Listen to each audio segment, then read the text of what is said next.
Excellent week-end à tous et à chacun, messieurs et dames, bienvenue à vous dans cette nouvelle édition du journal sur Actu30 Télévision. Tout de suite, les titres. Les contrats miniers renégociés entre la RDC et la Chine a été officiellement acté. La signature de l'avenant de ces contrats s'est déroulée jeudi à la Cité de l'Union africaine en présence du chef de l'État Félix Tshisekedi.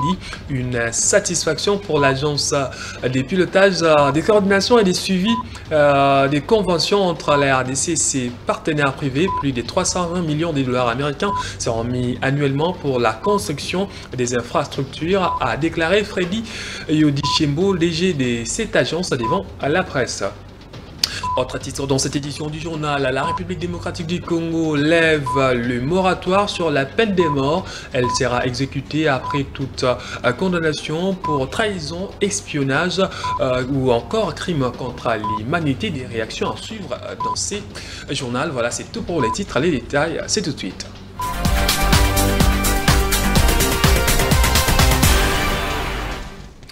Bienvenue à tous, si vous nous rejoignez. La peine des morts sera désormais exécutée en République démocratique du Congo après toute condamnation pour trahison, espionnage ou encore crime contre l'humanité.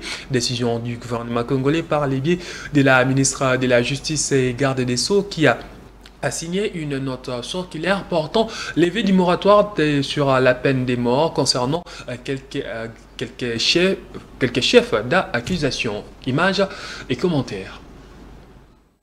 Jean-Pierre Bemba Gombo, vice-premier ministre de la Défense, l'avait annoncé à l'issue d'une réunion du Conseil supérieur de la Défense présidée par le chef de l'État Félix Tshisekedi.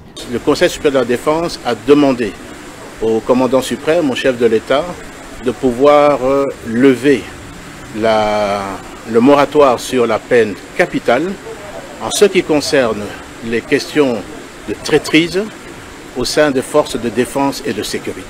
Aujourd'hui, c'est chose faite. Selon une note circulaire signée par la ministre de la Justice Rose Mutombo, la République démocratique du Congo rétablit officiellement la peine des morts. La mesure concerne quelques chefs d'accusation, à savoir association des malfaiteurs, trahison, espionnage, participation à bandes armées, participation à un mouvement insurrectionnel, crime de génocide, crime contre l'humanité, crime de guerre, désertion à l'ennemi, lâcheté, complot militaire, rébellion ayant occasionné la mort de l'autorité contre laquelle les actes de rébellion sont dirigés, refus d'obéissance, abstention volontaire par un commandant d'unité de remplir une mission relative à des opérations de guerre dont il a été chargé, abandon de poste ou violation des consignes, abandon de poste en présence de l'ennemi ou bande armée, trahison en temps de guerre, sabotage commis dans le but de servir les intérêts d'une puissance étrangère, direction, organisation et commandement d'un mouvement insurrectionnel, actes de terrorisme ayant entraîné mort d'homme, enrôlement par l'ennemi ou ses agents, vol, détournement ou destruction méchante, ainsi que plusieurs autres griefs. La peine de mort sera exécutée après toute condamnation judiciaire irrévocable intervenue en temps de guerre sous l'état de siège ou d'urgence à l'occasion d'une opération de police tendant au maintien ou au rétablissement de l'ordre public ou encore pendant toute autre circonstance exceptionnelle. Toujours en rapport avec la levée du moratoire sur la peine des morts pour les professionnels des médias, la justice doit veiller désormais pour éviter que les innocents tombent victimes. Suivez. Je pense que moi, chaque jour, je passe toujours dans mon esprit ce que le président de la République avait dit, notre justice est malade.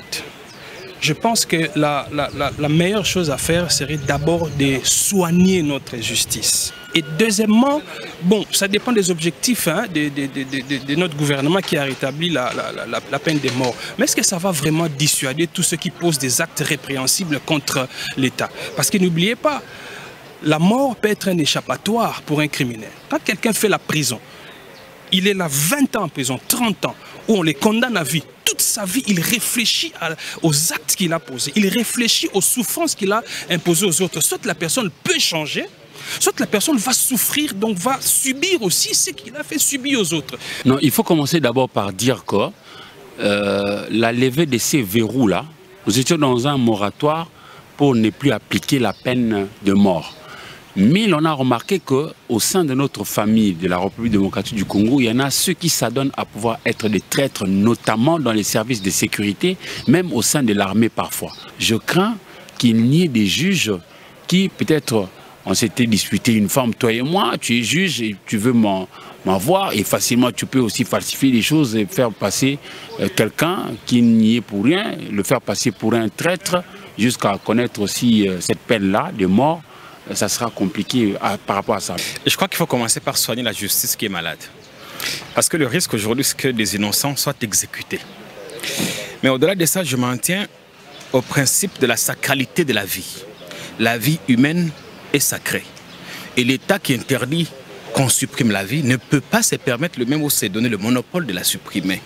Si on s'en tient à ce que le président a dit, commençons par réparer la justice et allons mollo progressivement. Le président de la République, Félix-Antoine Tshisekedi, a échangé jeudi avec le chef coutumier des espaces Grand Bandundu, Grand Kassai et Grand Kivu sur la gestion des affaires coutumières et la situation sécuritaire en République démocratique du Congo. Dans les échanges, ces autorités traditionnelles ont sollicité la création de l'air propre. Un ministère auprès du chef de l'État a fait savoir Armand Ibanda, chef coutumier du Grand Bandundu. S'agissant de l'insécurité dans la partie est de la République démocratique du Congo, ces chefs coutumiers ont demandé au président de la République de maximiser les efforts. Toujours le même jeudi, le chef de l'État Félix-Antoine Tshisekedi a présidé la cérémonie des signatures de l'avenant au contrat minier renégocié avec le groupement d'entreprises chinoises sur instruction du président de la République. Les contrats initial, on vous le rappelle, qui était défavorable au pays, a été revu et corrigé après un peu plus de 15 ans depuis sa signature. Pion Dangui pour ce reportage. La cité de l'Union africaine, précisément dans la grande salle des réunions du Conseil des ministres, c'est le cadre qui a abrité ce jeudi la cérémonie des signatures de l'avenant numéro 5 à la Convention des collaborations relatives au développement d'un projet minier et d'un projet d'infrastructure en République démocratique du Congo. Tout a commencé par une rencontre du président de la République Félix Antoine Tshisekedi Tshilombo avec les responsables du groupement d'entreprises chinoises, une rencontre à laquelle ont pris part quelques membres du gouvernement et les directeurs de cabinet du chef de l'État. Est intervenu ensuite l'événement tant attendu, à savoir la signature devant le président de la République, tour à tour de l'avenant à la convention de collaboration par le représentant du groupement des entreprises chinoises et les vice-ministres des Finances, Mme Onej Sele, et du budget Élysée Bokoumouana, représentant leur titulaire empêché, la ministre des Mines Antoinette Samba et le ministre des Infrastructures et Travaux publics Alexis Guizaro. Pour la petite histoire, le 22 avril 2008, l'État congolais avait conclu avec le groupe d'entreprises chinoises une convention de collaboration relative au développement d'un projet minier et des projets d'infrastructure à RDC, ultérieurement modifié et complété par 4 avenants.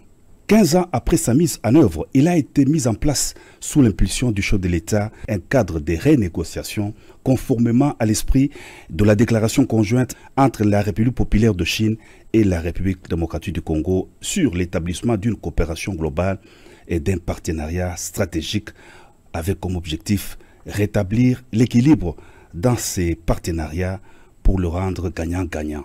Parmi les points d'accord à la suite des renégociations, on note notamment le montant d'investissement pour les infrastructures en RDC de 7 milliards de dollars américains. Plusieurs personnalités ont assisté à la signature de l'avenant entre les membres du gouvernement et les groupements d'entreprises chinoises, parmi lesquels les ministres, l'inspecteur général des finances Jules Alinguete et quelques dirigeants.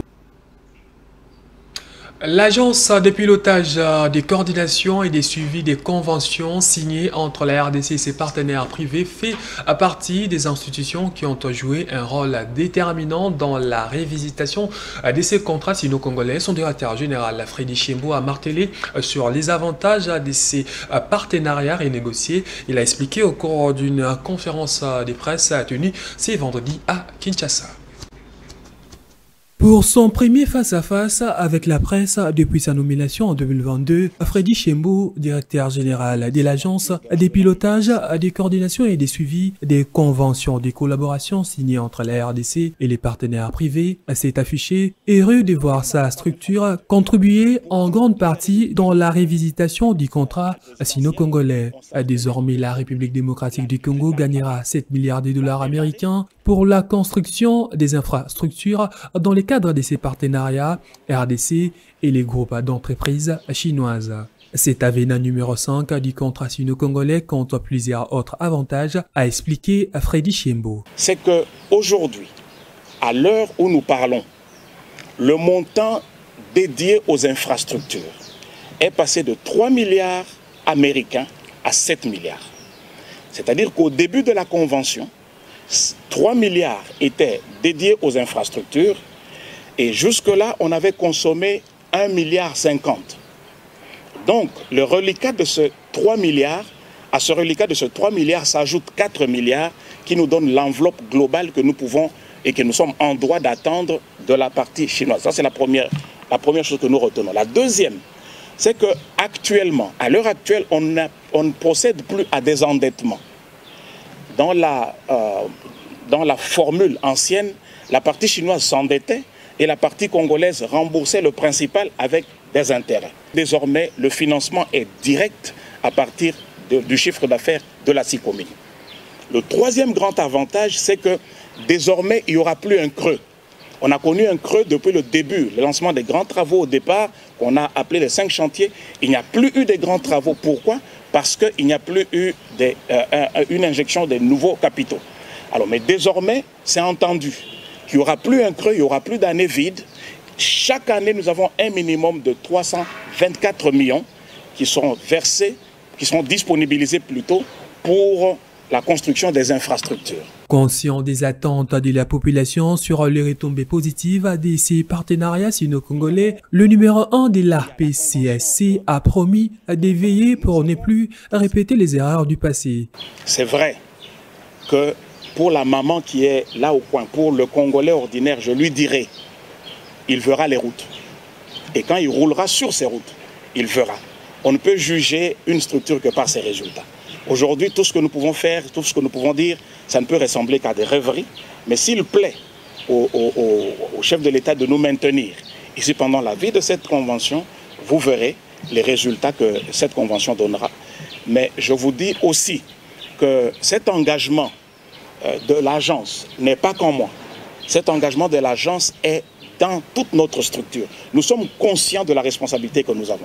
Nous sommes conscients du besoin que la République a senti et nous sommes prêts à relever ce défi avec une autre philosophie, une nouvelle mentalité. C'est qu'il est important que le Congolais que nous sommes, que nous puissions comprendre qu'il n'y a que nous pour construire notre pays. Créée en 2022, l'agence des pilotages, des coordinations et des suivis des conventions de collaboration joue le rôle d'interface entre les différentes parties et entités intéressées par les projets issus des accords ou des collaborations en matière d'infrastructures, des bases et des ressources naturelles. L'ARESP, l'autorité des régulations de la sous-traitance dans le secteur privé, consolide sa posture à des bras séculiers pour la promotion du contenu local. C'est ce qui résume en quelque sorte l'intervention de son directeur général Miguel Kachal-Katembe, convié au briefing à presse jeudi par les porte-parole du gouvernement Patrick Mouyaya. Les responsables de l'ARESP sensibilisent les entrepreneurs congolais à profiter du nouvel élan signé Félix Tshisekedi pour contribuer au développement du pays.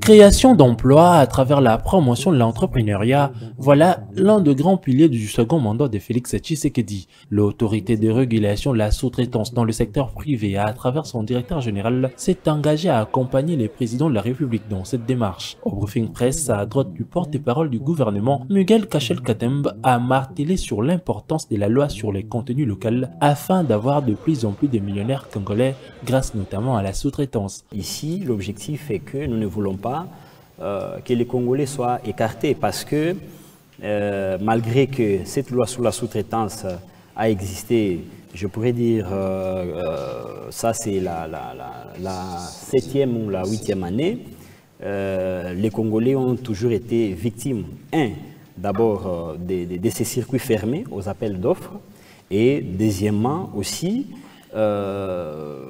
les systèmes-là de prête-noms, même quand ils entrent, on les utilisait, ils entraient des façades. Donc, chose qu'il fallait un peu changer cette tendance-là, parce que la loi sur la sous-traitance, c'est une loi qui fait partie du contenu local. Et aujourd'hui, tous les pays sont à la course à la montre sur le contenu local, et tout le monde veut promouvoir l'entrepreneuriat local. Lorsqu'on parle de l'économie d'un pays, on ne peut pas parler de l'économie d'un pays sans les nationaux, sans les locaux. Faire des lances dans la lutte pour l'émergence de la vraie classe moyenne en RDC, l'ARSP a, grâce à ses contrôles dans les entreprises principales, décelé des cas de violation de la loi tout en prenant des mesures coercitives. La récente est la suspension des 9 sociétés d'un groupe minier russe déguisé en entité sous-traitante. La sous-traitance dans les 9 sociétés que nous venons d'annuler, c'est 250 millions de dollars. Donc, dans les 9 sociétés étaient dans Metalcol, Frontier, Boss Mining et Comidé. À eux seuls, c'était des marchés de plus ou moins 98% des marchés de sous-traitance, 250 millions de dollars par an. Aujourd'hui, les offres sont de plus en plus disponibles pour les entrepreneurs congolais. C'est féliciter Miguel Kachel-Katemba qui sensibilise à la communion des forces. La plupart des entrepreneurs sont rares, ceux qui avaient des marchés au-delà de 100 000 ou de 500 000 dollars. Mais aujourd'hui, je peux vous dire, il y a beaucoup de jeunes qui ont des marchés de 10 millions de dollars, 15 millions de dollars, 7 millions de dollars. Ça, c'est déjà un pas que nous venons de franchir. Et je profite d'ailleurs de cette occasion pour lancer un message aux entrepreneurs congolais, comme l'a dit un président chinois, que les chats soient noirs ou blancs, pourvu qu'il attrape la souris. Les entrepreneurs doivent avoir cette culture de collaborer ensemble, de travailler ensemble. Parce que vous allez voir que la plupart des expats ici ou ailleurs, ils font un travail de regroupage. Vous pouvez voir dans une société, il y a même 7 ou 8 actionnaires. Donc les entrepreneurs congolais ne doivent pas avoir cette culture de chercher à y aller seul. Le directeur général de l'ARSP invite également la diaspora congolaise à venir investir au pays pour concourir au développement.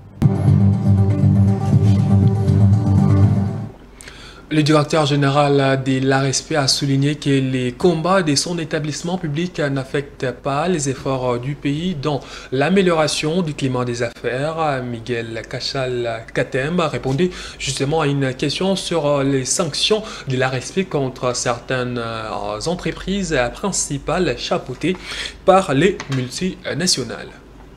Ces mêmes multinationales qui sont ici chez nous, ils sont ailleurs, madame. Barrick n'est pas seulement au Congo. Glencore n'est pas seulement au Congo. Zijing n'est pas seulement au Congo. Ivanhoe n'est pas seulement au Congo. Mais dans ces pays-là, les mêmes lois sont respectées. Je vous parle de l'Afrique du Sud. Zijing est en Afrique du Sud, mais il y a Zijing aussi ici. Mais en Afrique du Sud, on parle de l'investissement sur l'activité principale, 30% un Sud-Africain. Mais ils ont investi là-bas. Il y a des Sud-Africains qui ont ces 30% de parts sociales. En quoi ça a à voir avec le climat des affaires? Ici, nous sommes dans une voie d'un pays qui veut se relever ses défis économiques. Et c'est pourquoi j'ai dit, ce n'est pas un combat seulement du président de la République, c'est un combat de tous les Congolais. Qui peut refuser d'avoir un contrat pour créer de l'emploi? Qui peut refuser l'emploi? C'est un combat pour réduire la pauvreté. Parce que ce n'est pas normal aujourd'hui qu'une mine ferme et la pauvreté totale s'installe. Ça veut dire que la population n'a pas bénéficié. Nous avons vécu cela lorsque les géants miniers, la Gécamine est tombée. On a vu, c'était une catastrophe dans ces pays. On ne veut pas que ça se répète. La chaîne des valeurs permet aux nationaux de diversifier l'économie. Poursuivons cette édition du journal avec ces communiqués de la DGRK. La Direction Générale des Recettes de Kinshasa rappelle aux contribuables, personnes physiques, morales, assujetties aux actes générateurs des recettes non fiscales, notamment c'est après la taxe des pollutions sur les installations classées de la catégorie 1B et 2, la taxe rémunératoire annuelle sur les installations classées des catégories 1B et 2, le droit des délivrances des certificats d'homologation pour les restaurants des 0 à 11 fourchettes similaires d'une agence des voyages des catégories C et D pour hôtels des 0 à 1 étoile et similaires, la taxe sur l'autorisation des transports des biens et passagers, la taxe sur autorisation d'aménagement des parkings privés sur les domaines publics de la ville, parking privé et réservé, la taxe d'enregistrement annuel des établissements loisirs, les frais des certificats médicaux de bonne santé pour le personnel des établissements classés, les taxes sur les actes notariés, la taxe d'identification annuelle du personnel et des sociétés des gardiennages, qui l'échéance fixée au 31 mars 2024 tombant les dimanches, elle est repoussée au lundi 1er avril 2024. À cet effet, il est demandé de retirer la note des perceptions auprès de l'ordonnateur de la DGRK affecté au service d'assiette concerné et payé à la banque dans les comptes receveurs non fiscaux. Actualité en province, au Nord Kivu, le gouverneur militaire Haï, le général-major Peter Chirimwami a visité ce vendredi les camps des déplacés des Boulengo situés à Goma, touchés par la pluie qui s'est abattue jeudi soir. Pour assister ces victimes en toute urgence, une enveloppe de 27 millions de francs congolais leur a été offerte par le numéro 1 de la province. Informé des dégâts humains et matériels causés par la pluie diluvienne au camp des déplacés des Boulengo, le jeudi dernier, le gouverneur militaire ad intérim du Nord Kivu, le général-major Peter Chirimwami, a effectué une descente sur place le 15 mars 2024 pour compatir avec ses victimes doublement en détresse. Dans sa gibecière, une enveloppe d'une valeur de 27 millions de francs congolais ainsi que des bâches pour leur permettre de construire les abris provisoires. Il a sur place transmis la compassion du chef de l'État Félix-Antoine Tshisekedi à cette population. Hier, il y a eu des incidents. Il y a eu une tornade qui s'est abattue sur le cas de Boulengo, qui a fait des victimes. Nous avons, selon les rapports du médecin provincial, nous avons 22 blessés. Il y a 9 blessés graves. Il y a eu aussi des morts et des abris qui ont été totalement emportés. Et donc si nous sommes venus ici avec la représentante de SONAREF, c'est pour un message de compassion, c'est pour venir aussi au chevet des victimes et pour leur dire que nous sommes ensemble, qu'à tout moment de difficulté, le gouvernement n'a jamais tardé de descendre sur instruction du président de la République et du gouvernement de la République pour venir compatir avec nos compatriotes qui sont de manière permanente en difficulté. La promptitude manifestée par le gouverneur Peter Chirimwami est saluée par Faustin Maoro, président des déplacés des Boulengo.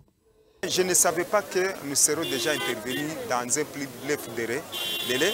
Et voilà, le gouverneur vient de nous laisser un bon message pour soulager les déplacés victimes de ces dégâts qui se sont produits hier à travers la tempête qui venait du lac Kivu, qui a envahi tous les sites de déplacement. Accompagné des membres du comité provincial de sécurité et une délégation du Fonds national pour la réparation des victimes, le chef de l'exécutif provincial est allé également palper du doigt les dégâts matériels causés par cette pluie torrentielle avant de se rendre à l'hôpital de Kieshero où il a visité une vingtaine de blessés enregistrés au cours de cette catastrophe. Reporters sans frontières et Jeune Afrique ont organisé un rassemblement ce vendredi 15 mars devant l'ambassade de la République démocratique du Congo à Paris en France pour réclamer la libération du journaliste Stanis Boujakera incarcéré depuis plus de 6 mois à la prison centrale de Makala à Kinshasa. La manifestation a réuni des dizaines de journalistes avec un message clair. Free Stanis, ces journalistes risquent 20 ans de prison. Un mois soir avant de nous quitter, l'AS Dauphin Noir de Goma tient enfin sa première victoire en play-off du championnat national de football grâce à son succès 1 but à 0 jeudi contre les Aigles du Congo, stade de l'unité de la ville volcanique lors de la 3e journée de ces play-offs. Cette victoire permet à Dauphin Noir d'avancer dans les classements avec 4 points pour occuper la 4e place du classement. D'abord, moi je dis, il fallait d'abord gagner ces matchs aujourd'hui contre les Aigles. Quelle que soit manière, il fallait prendre les 3 points pour relancer par rapport à notre classement sur les playoffs. D'abord, première mi-temps, il y avait la pluie qui a déstabilisé notre jeu. Et puis à la deuxième période, il fallait toujours marquer pour être vigilant par rapport à notre match. Oui, il fallait d'abord gagner ce match d'aujourd'hui pour préparer le match du Vecler, parce que ça sera un match très difficile aussi à Kinshasa. On connaît déjà à Kin, ça ne sera pas facile comme ici à Goma. Bon, l'adversaire était vraiment prenable pour moi. Les matchs étaient vraiment prenables pour moi. Par rapport au match qu'on a joué contre Mazembe, l'adversaire était prenable. Malgré que la pluie a gâché notre football aujourd'hui, mais je dis merci et félicitations à mes gars. C'en est fini pour cette édition du journal. Un grand merci à vous de nous avoir suivis. Messieurs et dames, excellent week-end chez vous.